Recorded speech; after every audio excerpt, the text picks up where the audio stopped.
Today's topic, which is creating insights that will change the customer conversation. We will, in a moment, just share some of the platform, the whole thing about challenger research, because that is kind of the entry to the whole thing here. But why is this important? From our point of view, it is extremely important because it actually is a thing that, from our point of view, we think we have to rethink the way we do marketing. Not only how we make marketing, but also how we organize. Actually, it has been estimated that the most needed capability within marketing and sales 5 years from now, what do you think it is? Any guesses? Sell product. Yeah, that would be nice, but actually within marketing, most needed capability or competences, that is actually analytical skills, and not only analytical, but the skills to translate information and data into commercial value. And so actually, just on the US market, it's estimated that 50,000 people will be missing in that position in the future, because people that are very good at data are maybe not good at translating it. So that's why actually some of these aspects we think it's important. Another thing we know already is that people or companies in the B2B world in general invest far too little in back office functions, pre-sales functions. We know that people that are doing that very well, in average, have between 10 and 15% higher win rate if they have a really good working pre-sales function. So we have to think about how we organize internally. That's actually one of the reasons why we think this is important.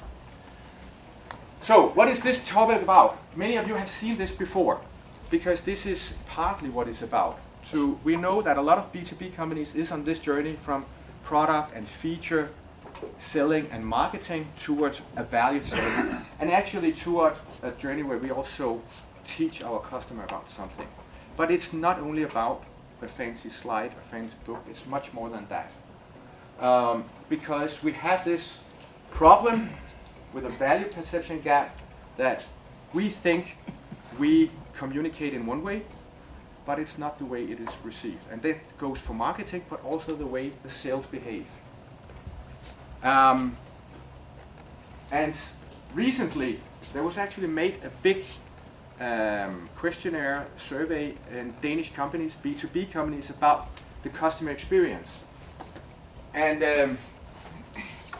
80% of the companies, when they were asked, they said they gave a great customer experience.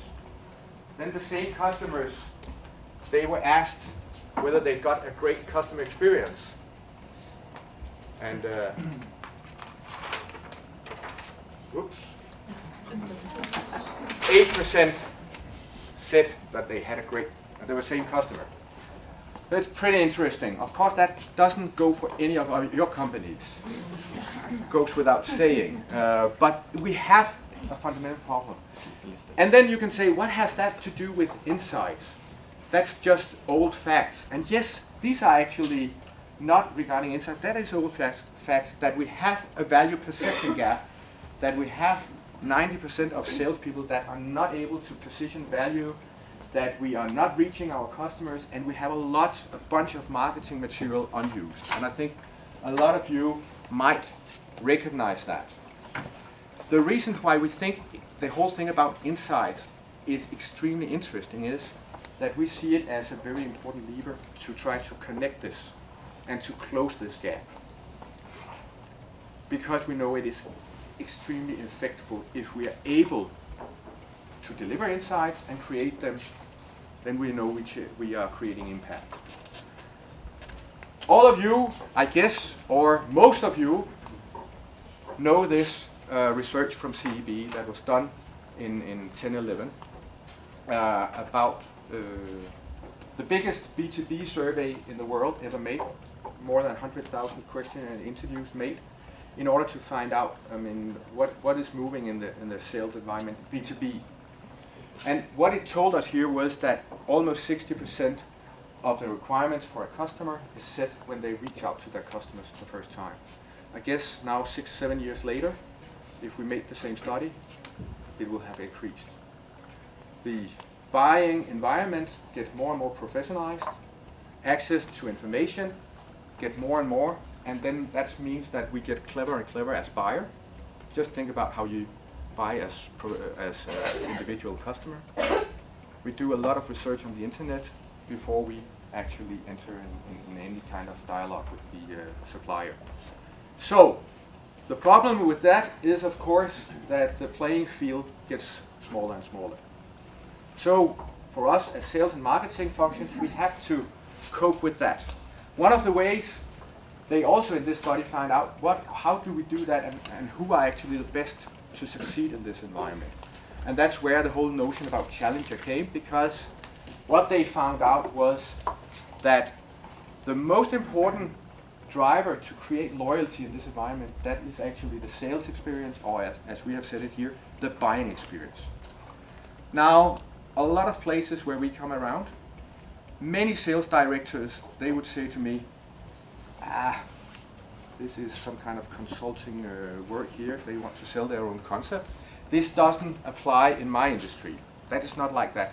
In our industry, it's much more than brand or something like that. My normal answer to that is, that might be true, because then your customer have not received the right buying experience, and that's why they are not loyal. That's why they cling to some other things. Because this study actually shows that the real loyal customer, and that was not all of them, there was a small portion, they were loyal because of this. They were loyal because they got this, which is bottom. They got a new perspective on their business and industry. They were helped navigating in alternatives, and they were helped in avoiding mistakes. So it's important to know this only create loyalty when they get this new experience. Otherwise, they don't. Then they shop around. So it's our obligation as sales and marketeers to give them that experience. And that's the whole thing about insights. Now, is insights then everything? You could say. No, but it's really a damn important start. Because what if we then, as marketeers, create fantastic insights? Are we then done? Not quite, actually. Because what is the purpose of insight?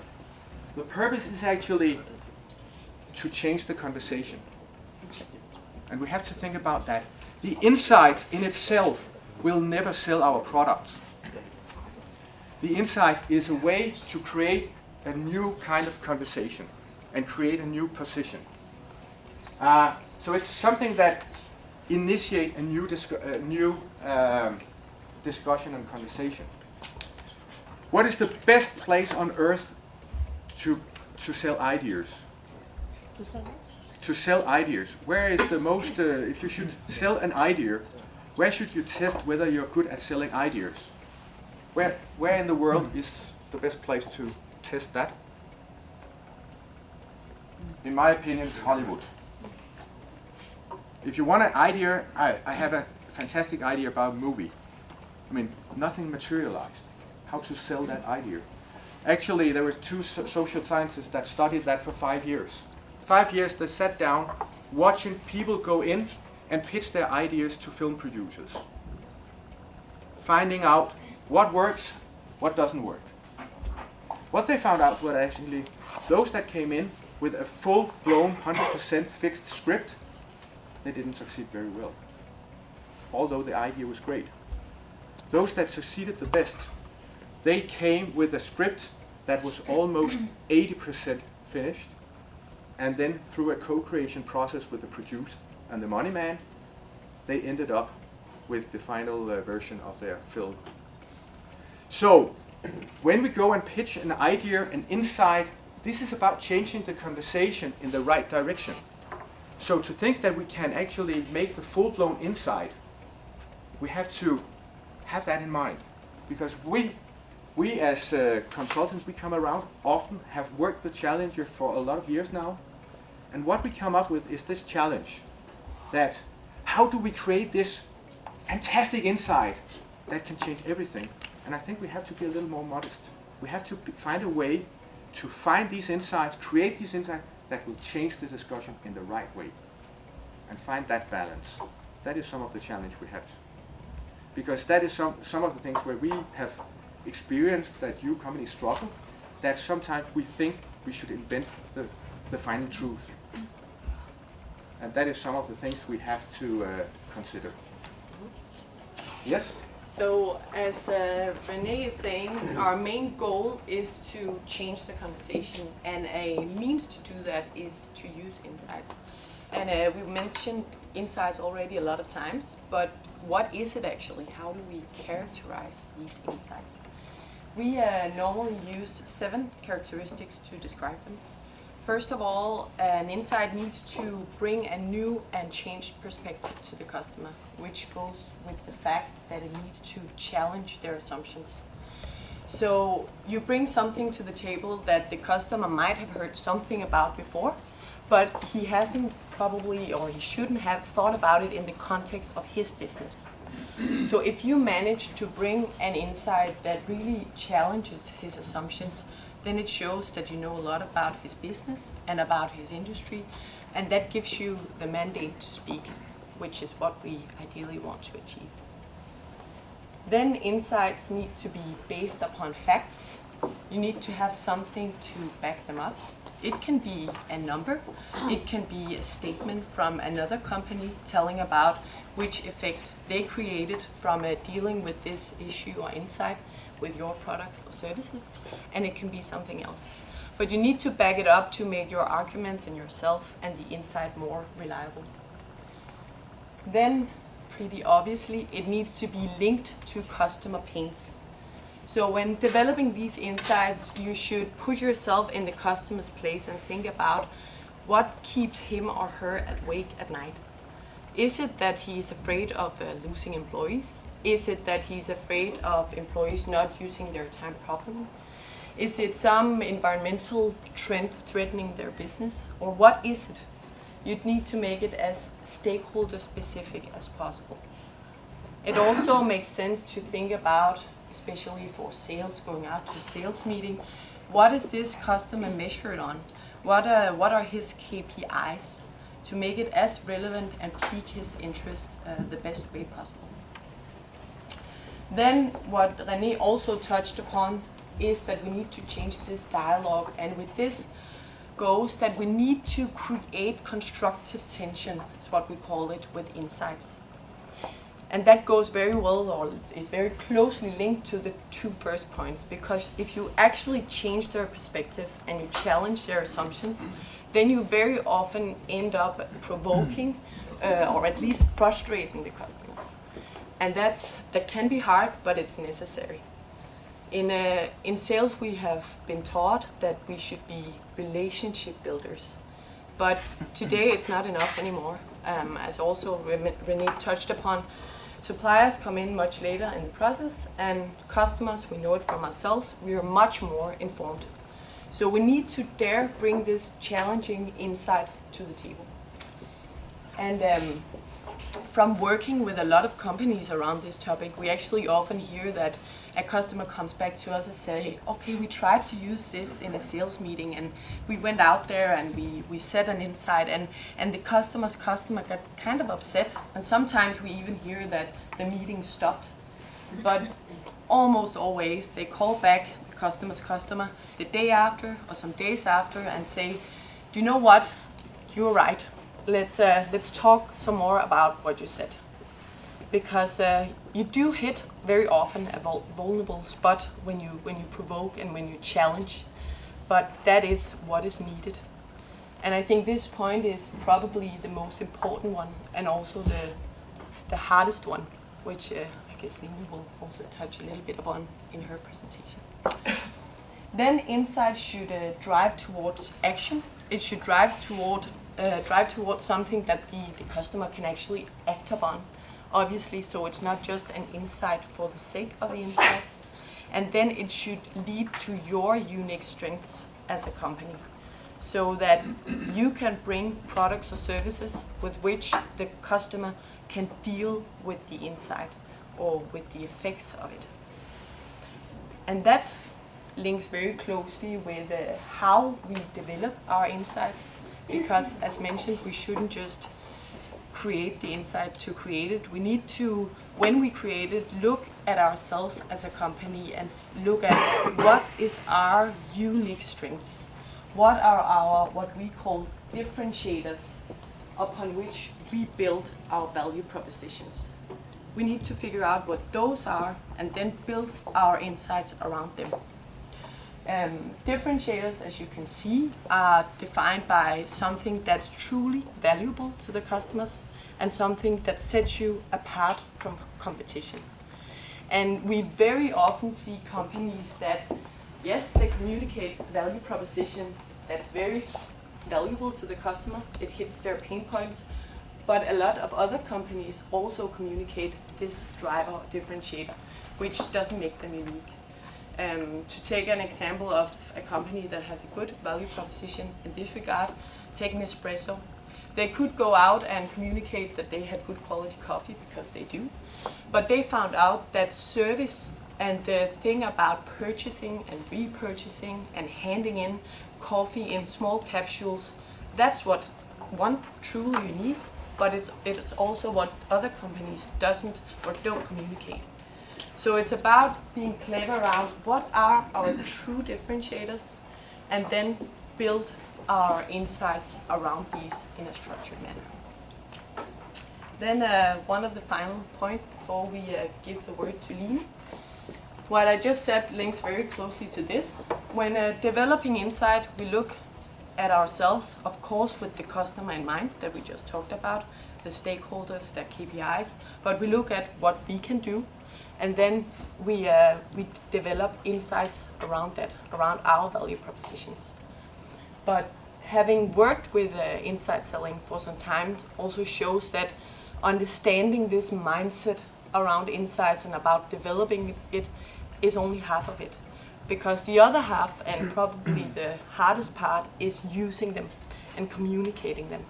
And that's why we have to reverse engineer, so to say, or turn it all around, as we've now said a couple of times, changing the conversation.